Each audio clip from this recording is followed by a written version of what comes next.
Episode की starting में हमें दिखाया जाता है कि जाओलिंग अपने कज़न को लेडी चिंगी का मजाक उड़ाता हुआ देख बिल्कुल भी सह नहीं पाता और वो जाओ डाओ को उन पर हमला करने के लिए कहता है। और तभी जाओ डाओ उन सब पर हमला करने के लिए आगे बढ़ता है। तभी जाओ जिन ये देखकर काफ़ी दंग रह जाता है और वो कहता है, तुम्हारी इतनी हिम्मत। और तभी जाओ डाओ से जाओ जिन को बचाने के लिए जाओ जिन के बंदे आ जाते हैं जो कि जाओ डाओ की तरफ बढ़ते हैं उस पर हमला करने के लिए। और वो सभी मिलकर जाओ डाओ पर काफ़ी लाठियाँ बरसा रहे होते हैं, लेकिन जाओ डाओ उन्हें डिफेंड कर रहा होता है। और वो सभी बंदे एक साथ मिलकर जाओ डाओ पर हमला कर रहे होते हैं, लेकिन जाओ डाओ अभी भी उन पर हमला नहीं कर रहा होता और खुद को सिर्फ बचा ही रहा होता है। और तभी ये देखकर जाओ जिन कहता है, वो तुम थे जिसने ये लड़ाई मांगी, इसमें मेरी कोई गलती नहीं होगी अगर तुम मारे भी चाहते हो तो। लेकिन तभी कुछ ऐसा होता है कि जाओ जिन की आंखें खुली की खुली रह जाती हैं और वो वहाँ का सीन देखकर काफ़ी ज़्यादा हैरान हो जाता है। और हमें दिखाया जाता है कि जाओ डाओ खुद को डिफेंड करने की बजाय अब उन सभी पर हमला कर रहा होता है और उसके वो पंचेस इतने ज़्यादा ब्रूटल होते हैं कि वो एक पंचेस से ही उन सभी को नॉकआउट कर रहा होता है। और ये देखकर जाओ जिन काफ़ी ज़्यादा हैरान हो जाता है और उसके साथ खड़ा बंदा भी। और वो ये देखकर कहता है, आखिर ये किस तरह का मॉन्स्टर है।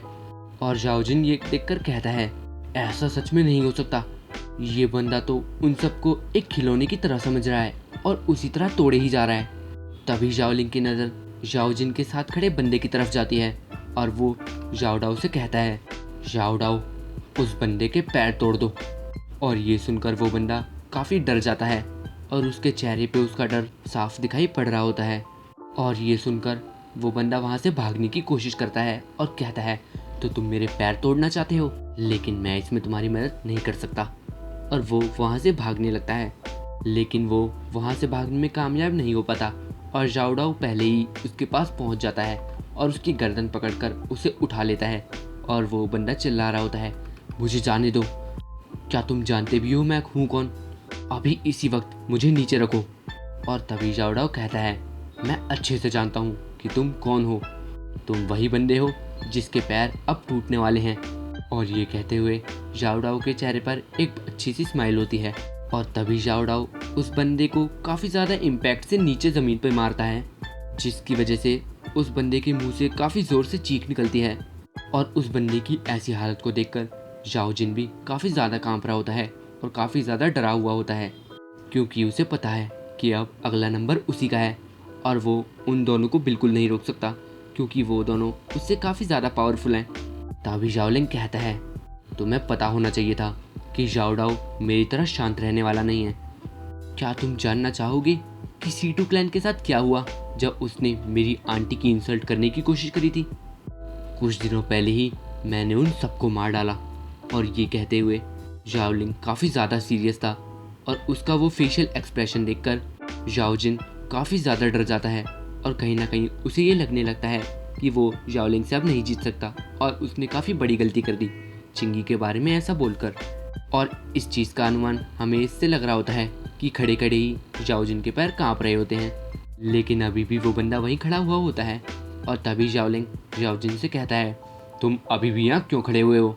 और तभी ये सुनने के बाद जाओ जिन अपने बाकी सभी बंदों के साथ वहाँ से जाने लगता है और उसके बंदों की हालत काफ़ी ज़्यादा फिसड्डी वाली हो चुकी होती है, जो एक दूसरे का सहारा लेकर वहाँ से जाने लगते हैं क्योंकि उनके पास खुद से चलने की हिम्मत तक नहीं बची होती अब। तभी एक बंदा जाओलिंग के पास आता है और उससे कहता है, उसे ऑफेंड करने के बाद तुमने जाओ क्लैन के सभी यंग मास्टर्स को ऑफेंड कर दिया है। और ये सुनकर जाओलिंग कहता है, तो क्या हुआ, इसमें कौन सी बड़ी बात है, ये सब मेरे लिए मायने नहीं रखता, वो सब भी मुझे ट्राई कर सकते हैं अगर उनमें हिम्मत है तो, और मेरे सामने आकर मेरा मुकाबला करें। और उसकी ये बातें सुनने के बाद वो बंदा वहाँ जाने लगता है।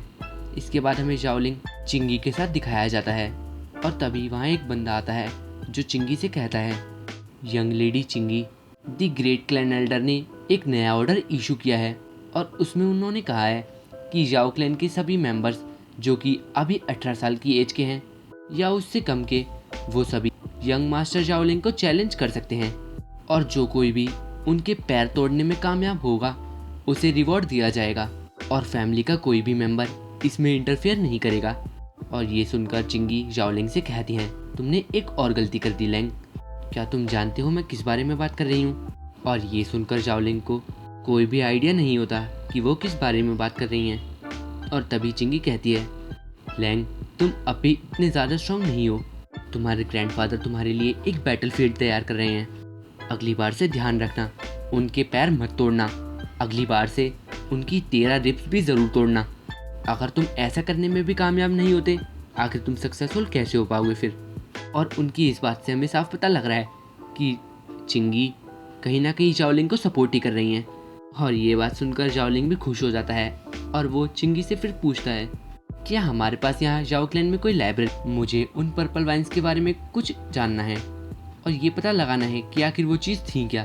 तभी चिंगी एक टोकन सा निकालती हैं और कहती हैं, ये लो, मेरा ये टोकन लो और जाओ जियाई के पास जाओ, वो तुम्हें वहाँ ले जाएंगे। और इसी के साथ ये एपिसोड एंड हो जाता है।